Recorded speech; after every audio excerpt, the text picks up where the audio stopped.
Hello everyone, आप सभी दोस्तों का स्वागत है। इस वीडियो में हम लोग देखने वाले हैं एफकॉन इंफ्रास्ट्रक्चर आईपीओ को।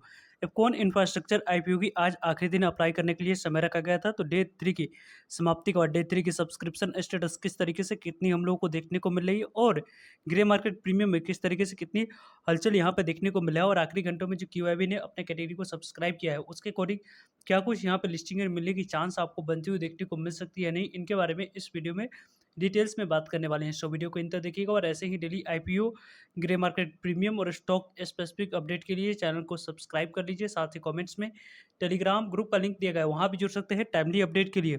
एफकॉन इंफ्रास्ट्रक्चर आईपीओ को यदि हम लोग देखें तो ये आईपीओ 25 ऑफ अक्टूबर से ओपन हुआ था अप्लाई करने के लिए और देखा जाए तो 28 ऑफ अक्टूबर इस आईपीओ में दूसरा दिन अप्लाई करने के लिए समय रखा गया था और 28 ऑफ अक्टूबर को वारी एनर्जी आईपीओ की लिस्टिंग हम लोग को होते हुए देखने को मिली और वारी एनर्जी आईपीओ की जिस तरीके की जैसी लिस्टिंग मिलते हुए देखने को मिला, कह सकते हैं कि पॉजिटिव यहाँ पे लिस्टिंग मिली। उस तरीके की जो एक्सपेक्टेशन थी वैसे लिस्टिंग नहीं मिला है, लेकिन यहाँ पे देखा जाए तो उसकी जो पॉजिटिव रिफ्लेक्शन इस कंपनी की नंबर ऑफ टाइम्स में दिखनी चाहिए, उस तरीके की पॉजिटिव रिफ्लेक्शन इस कंपनी के नंबर ऑफ टाइम्स के सब्सक्रिप्शन फिगर में हम लोगों को नहीं देखने को मिली है।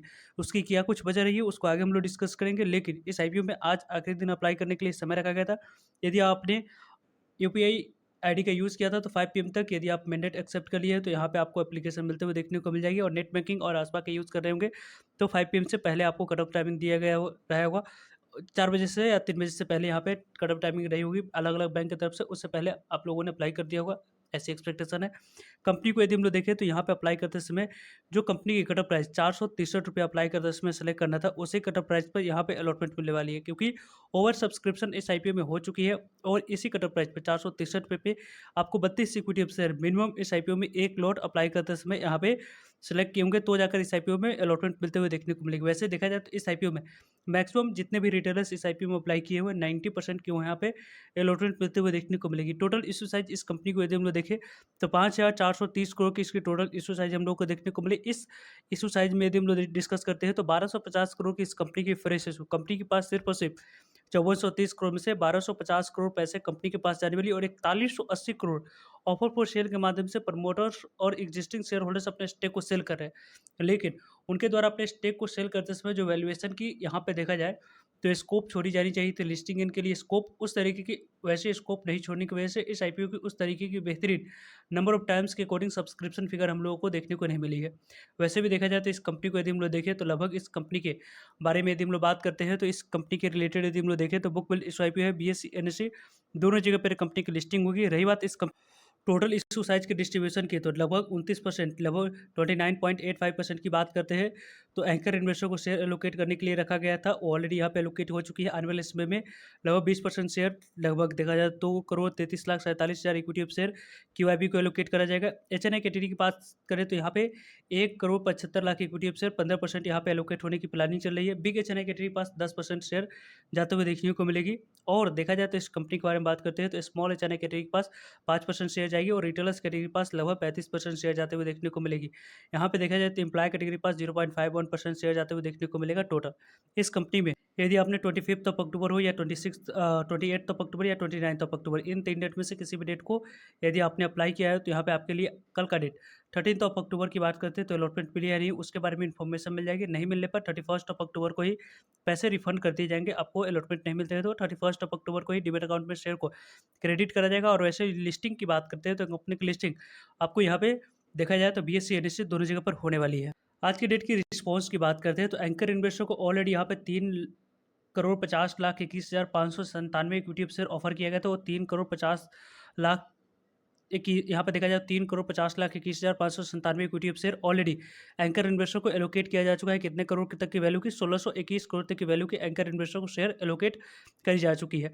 यहाँ पे क्यूआईबी कैटेगरी की बात करते हैं तो 4 गुना तक एपीओ क्यूआईबी कैटेगरी में सब्सक्राइब होते हुए देखने को मिला है। लगभग देखा जाए तो 2,33,47,000 इक्विटी ऑफ शेयर के लिए 9,31,00,000 इक्विटी ऑफ शेयर की बोली लगी। लगभग देखा जाए तो इस आईपीओ में क्यूआईबी कैटेगरी की तरफ से लगभग 20,000 करोड़ से ज़्यादा की बोली लगने की एक्सपेक्टेशन थी, लेकिन इस आईपीओ में देखा जाए तो क्यूआईबी ने सिर्फ और सिर्फ इस आईपीओ में 4,312 करोड़ की ही बोली लगाते हुए देखने को मिले। यानी कि इस आईपीओ में देखा जाए तो क्यूआईबी कैटेगरी की तरफ से जिस तरीके की जैसी रिस्पॉन्स की एक्सपेक्टेशन थी वैसे रिस्पॉन्स इस आईपीओ में आज के डेट में मिलते हुए नहीं देखने को मिला है। और जिस तरीके से यहाँ पे इस आईपीओ में क्यूआईबी ने अपने नंबर ऑफ टाइम्स के अकॉर्डिंग सब्सक्रिप्शन फिगर दिखाते हुए देखने को मिले, वो अच्छे नंबर ऑफ टाइम्स ये आईपीओ सब्सक्रिप्शन फिगर के अकॉर्डिंग आते हुए नहीं देखने को मिल रही। क्योंकि यदि हम लोग डिस्कस करें तो इस कंपनी को यदि हम लोग देखते हैं तो एचएनआई कैटेगरी में लगभग 5.31 टाइम तक ये आईपीओ सब्सक्राइब हुई है। लगभग देखा जाए तो इस आईपीओ में एचएनआई कैटेगरी में 1,75,10,000 इक्विटी ऑफ शेयर ऑफर किया गया था।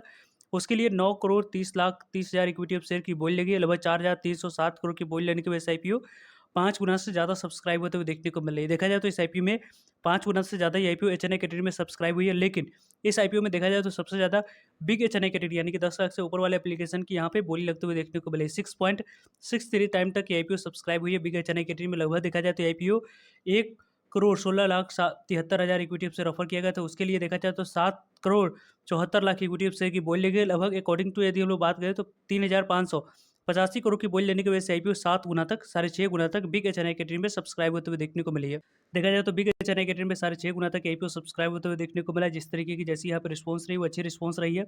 यहाँ पे अभी तक की जो डाटा दिखी है उसके अकॉर्डिंग यहाँ पे देखा जाए तो 2.67 टाइम्स तक आईपीओ स्मॉल एचएनआई कैटेगरी में सब्सक्राइब हुआ है। लगभग यहाँ पे देखा जाए तो 58,36,000 इक्विटी ऑफ शेयर के लिए 1,55,00,000 इक्विटी ऑफ शेयर की बोली लगी है। लगभग यहाँ पे देखा जाए तो 721 करोड़ की बोली लेने की वजह से आईपीओ 2 लाख से ऊपर और 10 लाख से नीचे वाले कैटेगरी में 2.67 टाइम तक आईपीओ सब्सक्राइब होते हुए देखने को मिला है।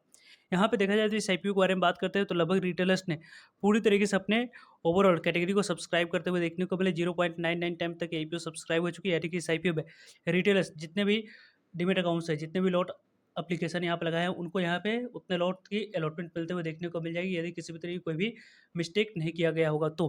कंपनी को यदि हम लोग देखें तो एम्प्लॉय कैटेगरी में 1.77 टाइम तक आईपीओ सब्सक्राइब हुए। टोटल सब्सक्रिप्शन फिगर की बात करते हैं तो 2.76 टाइम तक आईपीओ सब्सक्राइब होते हुए देखने को मिले। 2.76 टाइम तक लगभग देखा जाए तो 8,32,00,000 इक्विटी ऑफ शेयर के लिए लगभग 22,75,00,000 इक्विटी ऑफ शेयर की बोली है। लगभग 10,535 करोड़ की बोली, लगभग 11,000 करोड़ तक की बोली यहाँ पे लगी है। यहाँ पे जो एक्सपेक्टेशन थे लगभग 50,000 करोड़ से ज़्यादा की बोली लगने की, उस तरीके की वैसी बोली नहीं लगी है जिसके अकॉर्डिंग शानदार लिस्टिंग इनकी एक्सपेक्टेशन इस आईपीओ से रखी जा सके। इस आईपीओ में यदि हम लोग डिस्कस करते हैं तो डे 1 की सब्सक्रिप्शन फिगर ही पूरी तरीके से बता चुकी थी कि इंडिकेशन इस आईपीओ में अच्छे रिस्पांस नहीं मिलेगी। लेकिन दूसरे दिन की थोड़ी सी एक्सपेक्टेशन थी कि यहाँ पे अच्छे रिस्पांस के मिलते हुए देखने को मिल जाए, वो भी यहाँ पे नहीं मिली। इसी कारण से इस आईपीओ में देखा जाए तो तीसरे दिन में सुस्त रिस्पॉन्स रहा है। 2.76 टाइम तक आईपीओ सब्सक्राइब होते हुए देखने को मिली है। यहाँ पे जिस तरीके की जैसे सुस्त रिस्पॉन्स देखने को मिला है उसके अकॉर्डिंग आने वाले समय में जो लाइनअप में है वो आईपीओ जिनके द्वारा वैल्यूएशन अच्छी नहीं रखी जाएगी उनकी ऐसे ही हाल लगभग होते हुए देखने को मिलेगी। ऐसे ही एक्सपेक्टेशन यहाँ पे लेकर चला जा सकता है। वैसे इस आईपीओ में आपने अप्लाई किया नहीं और आप लोगों के साथ मैंने दोपहर वाले वीडियो में शेयर भी किया था। मैं इस आईपीओ में पर्सनली एक लॉट अप्लाई कर रहा हूँ क्योंकि यहाँ पे मैं इस आईपीओ को कवर कर रहा हूँ इस पॉइंट के बेसिस पे। कंपनी की जो मॉर्निंग में वो दोपहर तक ग्रे मार्केट प्रीमियम 28 रुपये पे 40 रुपये से गिरकर आ चुकी थी। अब देखा जाए तो सिंगल डिजिट में इसकी ग्रे मार्केट प्रीमियम ट्रेड कर रही है। 8 रुपये पे इसकी ग्रे मार्केट प्रीमियम देखने को मिल रही है, जिसके अकॉर्डिंग 471 रुपये लिस्टिंग प्राइस निकल कर आ रही है। एक लॉट पे 1 से 2% तक की प्रॉफिट, यानी कि फिर से ये कंपनी डिस्काउंट में या उससे नीचे या कंपनी लिस्ट होते हुए देखने को मिलेगी। ऐसी पॉसिबिलिटी काफ़ी ज़्यादा बन रही है। यदि मार्केट में आने वाले समय में तेज़ी जो बनी है वो कंटिन्यू रहती है तो यहाँ पे पॉजिटिव लिस्टिंग के एक्सपेक्टेशन लेकर चल सकते हैं। नहीं तो डिस्काउंट में कंपनी आराम से जिस दिन ये कंपनी की लिस्टिंग होने वाली है उस दिन ओपन रहती है, डिस्काउंट में जाती है तो कंपनी की लिस्टिंग एंड डिस्काउंट में भी होते हुए देखने को मिल सकते। तो वैसे इस आईपीओ के बारे में टाइमली आप लोगों को अपडेट मिलता रहेगा, तो जुड़िएगा ताकि आप लोगों तक अपडेट पहुंच पाए। मिलते हैं एक नए इन्फॉर्मेटिव वीडियो में, तब तक के लिए जय हिंद, जय भारत।